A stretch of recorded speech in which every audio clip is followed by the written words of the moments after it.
If you've ever looked at your paycheck and thought, what if I didn't have to rely on this anymore? You're not alone. The idea of building a portfolio that quietly pays you $3,000 every single month in retirement isn't just a fantasy, it's math. Simple, compounding, disciplined math. And today, we're going to walk through exactly how much you need to invest, which ETFs can get you there, and how long it'll take depending on your age. By the end, you'll have your personal roadmap, your own ETF Retirement Calculator, to turn investing from a confusing maze into a clear, achievable plan. Let's start with the goal, $3,000 per month. That's $36,000 per year in passive income. For most retirees, that's enough to cover housing, groceries, utilities, and a few small luxuries, especially if you've got Social Security, pension benefits, or part-time income as a backup. But the big question is, how much money do you actually need invested to make that $3,000 per month without running out? Well, the answer depends on yield, how much your portfolio pays you annually in dividends. If your portfolio yields 4%, you'll need about $900,000 invested to generate $36,000 a year. If it yields 5%, that drops to $720,000. And if you can safely manage a 6% yield with some risk tolerance, you'll need around $600,000. These numbers might sound intimidating, but don't worry, because we're going to reverse engineer exactly how to get there step by step, no matter what age you're starting from. The best part?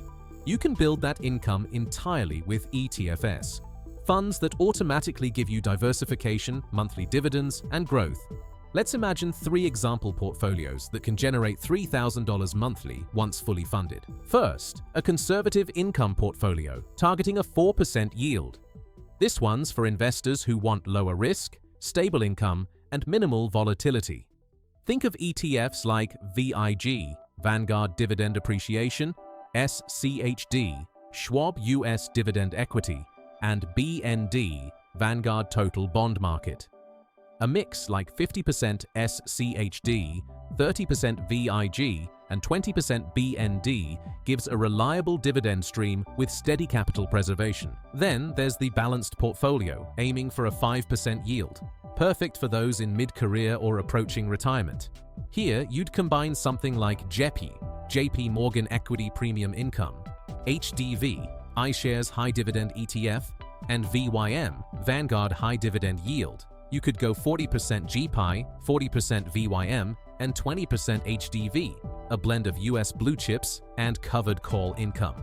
Finally, the aggressive income portfolio, designed for higher yield, around 6%, but with a bit more volatility. You'd use ETFs like QYLD, NASDAQ 100 Covered Call, RYLD, Russell 2000 Covered Call, and JEPI or GPQ for stability. Something like 40% JEPI, 30% QYLD, and 30% RYLD gives strong monthly payouts, but the trade-off is slower growth.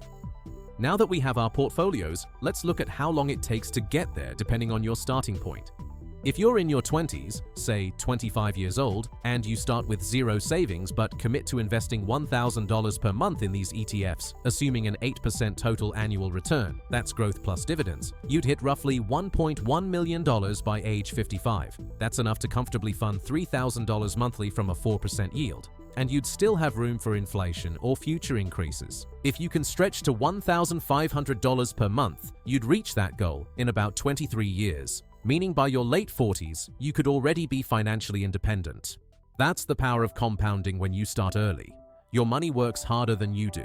If you're starting later, let's say in your 30s, the math still works beautifully. Starting at age 35, investing $1,500 monthly at 8% annual returns, you'd cross about $950,000 by age 55. Add in just a small raise in contributions to $1,700 per month, and you hit the $1 million mark right on time. For those in their 40s, the equation shifts slightly. You've got less time, but often more income. Starting at age 45, investing $2,000 per month with the same 8% return gets you close to $720,000 by 60, enough for a 5% yield portfolio to produce that $3,000 monthly income. It's a tight race, but absolutely achievable with consistency. And even if you're in your 50s, it's not too late. With $250,000 already saved and a $1,500 monthly contribution, you can reach around $600,000 in 10 years, enough for a 6% high-yield ETF setup to replace $3,000 per month. See, the magic isn't timing the market, it's time in the market. Now let's make this more tangible. Let's say you decide on the balanced portfolio. That's the 5% yield one. You've built up your $720,000 goal. Here's what the math looks like. If you hold 40% in JEPI, that's $288,000, generating roughly 10% annualized yield. JEPI pays monthly. That's about $28,800 a year right there, or $2,400 per month. Add 40% in VYM, another $288,000 yielding 3%, which gives you $8,640 a year or $720 per month. Finally, your last 20% in HDV, $144,000 at roughly 3.5% yield, adds another $5,040 annually or $420 monthly. Combined, that's around $3,540 per month, even more than your target, with room for fluctuations or reinvestment. Now imagine that same setup in your 401k or IRA. Because many dividend ETFs are tax inefficient in regular brokerage accounts, holding them in a tax-advantaged account can save you thousands every year in dividend taxes. Inside a Roth IRA, that income could even be tax-free forever. That's not a small difference. It's the difference between living comfortably and watching your returns get eaten by Uncle Sam. Let's talk about living off dividends safely. One of the biggest misconceptions is that you need to never touch the principal. In reality, during bull markets, reinvesting part of your dividends and occasionally trimming capital gains can extend your portfolio's life dramatically. In bear markets, you might choose to draw only dividends and skip withdrawals until recovery. The key is flexibility, not rigidity. And remember, your dividend yield isn't static. As your portfolio grows and as ETFs periodically increase their distributions, your income can climb even without adding new capital. For example, from 2013 to 2023, Vigi's annual dividend grew by nearly 7% per year on average. SCHD's grew by over 9%. That means if your portfolio starts paying you $3,000 monthly today, in 10 years, it could naturally rise to over $5,000 monthly just through dividend growth and compounding. Now, let's visualize this through an example timeline. A 25-year-old investor starts with $10,000 and invests $1,000 monthly into the balanced 5% portfolio. After 15 years, they've contributed $180,000. But thanks to 8% annual returns, they now have around $340,000. By age 50, without increasing their monthly investment, that number grows to over $1 million. And by the time they're 60, reinvesting dividends and letting compounding do its thing, they could easily be earning $4,000 to $5,000 per month in dividends alone. If you're starting at 35, investing $1,500 monthly, the journey looks similar. You'll hit your first $100,000 in just over 4 years. After a decade, you'll have over $270,000. At 55, assuming consistent reinvestment, that balance becomes roughly $930,000. That's more than enough for $3,000 monthly in perpetuity. It's not about getting rich overnight. It's about building wealth systematically. And here's something that most people overlook. Consistency beats returns. If you try to chase the highest yield every year, you'll likely underperform due to fees, taxes, and volatility. But if you stay disciplined, reinvest, and ignore market noise, your effective return compounds quietly in the background. Let's touch briefly on risk. Covered call ETFs like JEPI, JEPQ, QYLD, and RYLD offer incredible yields, but they do trade off growth. They generate income by selling options on their holdings, which limits upside potential when markets soar. That's why pairing them with growth-oriented ETFs like VTI or SCHD helps balance total returns. You get consistent monthly income while still letting part of your portfolio grow with the market. In contrast, dividend appreciation ETFs like VIG or SCHD focus on quality, companies that grow payouts over time.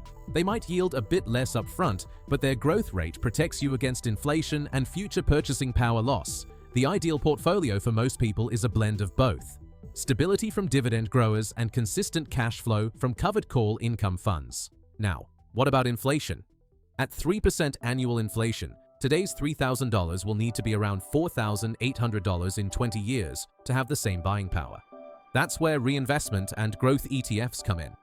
As long as you keep a portion of your portfolio in total market or dividend growth ETFs, your income naturally scales with inflation over time.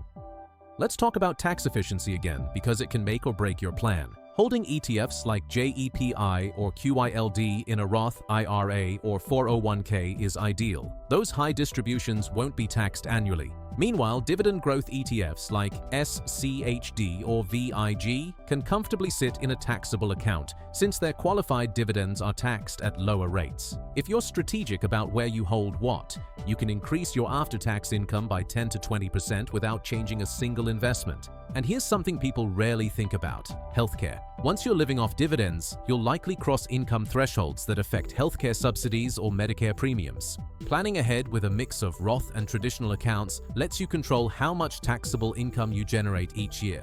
Think of it like income engineering. You decide what to withdraw, from where and when, minimizing taxes while maintaining your lifestyle.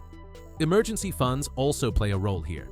Even with dividend income, you'll want 6 to 12 months of expenses in cash or short-term treasury ETFs. That buffer keeps you from selling ETFs during a downturn just to cover bills. It's a simple safeguard that protects decades of compounding. The most inspiring part of all this is that it's achievable. You don't need to be rich, brilliant, or lucky. You just need a plan, a consistent, automated, long-term plan.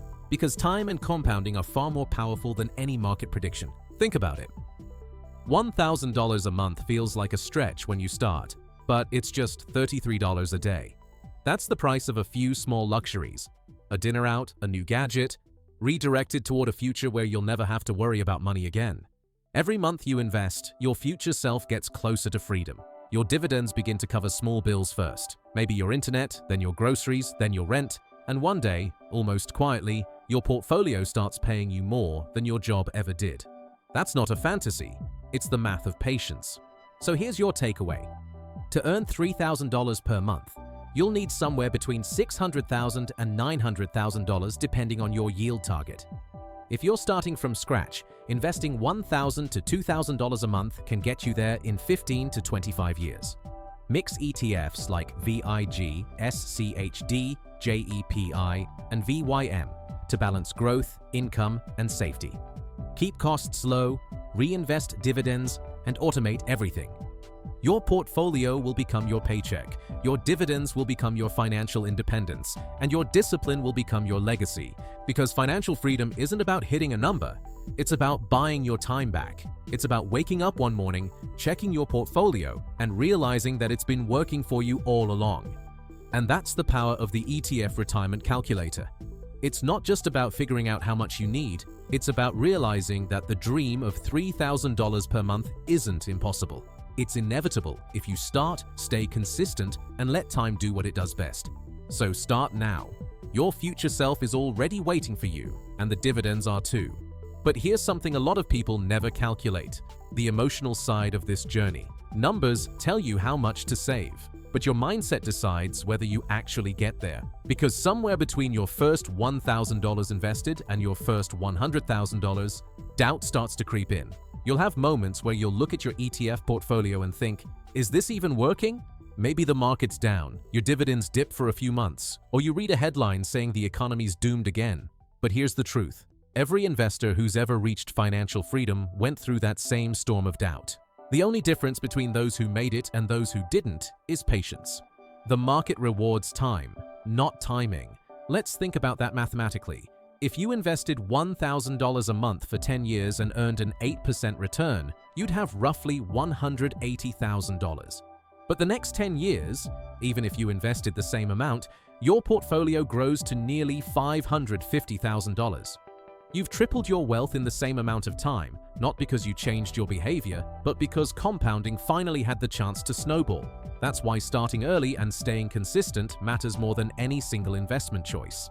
That way, if markets crash or dividends slow down, they can live off their buffer while reinvesting dividends at lower prices. It's not about avoiding risk, it's about preparing for it.